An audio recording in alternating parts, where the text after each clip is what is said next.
Return generate better করার জন্য কিছু ট্রিক্স ইউজ করা যেতে পারে, মানে যেমন ধরুন ফান্ড চেঞ্জ করলো, বা যখন ডিপ মার্কেট রয়েছে তখন কিছু টাকা এক্সট্রা লিকুইড ওখানে ইনক্লুড করলো, এই ধরনের কি স্ট্র্যাটেজি হতে পারে? স্ট্র্যাটেজিটা সবসময় হওয়া উচিত, সেটা 5 বছর হোক, 10 বছর হোক, বা 10 বছরের উপরেই হোক না কেন, ফান্ডটাকে আপনি যেমন চুজ করছেন প্রথম দিনকে, সেই দিনকে ফান্ডটা পারফর্ম করছিল আগের 15 বছর বা 20 বছরের হিসাবে।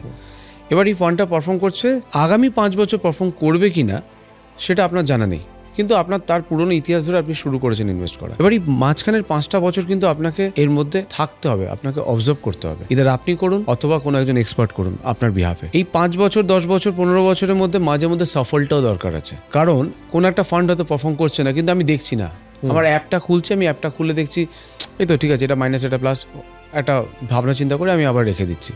কিন্তু যেগুলো মাইনাসে আছে, কেন মাইনাসে আছে, যদি প্লাসেও আছে কিন্তু অ্যাকর্ডিং টু মার্কেট সেই রিটার্নটা দিচ্ছে না, তাহলে তার কোয়ার্টার র্যাঙ্কিংটা দেখতে হবে যে এই মুহূর্তে তার র্যাঙ্কিং কি ফান্ডগুলোর, তার ভবিষ্যৎ কি। এই ভবিষ্যৎটাকে যদি অ্যানালিসিস করে যদি সেই এক্সপার্টিসটা যদি আপনার থাকে, তাহলে মাঝে মধ্যে সফল করলে পরে বিষয়টা এগিয়ে যেতে পারে।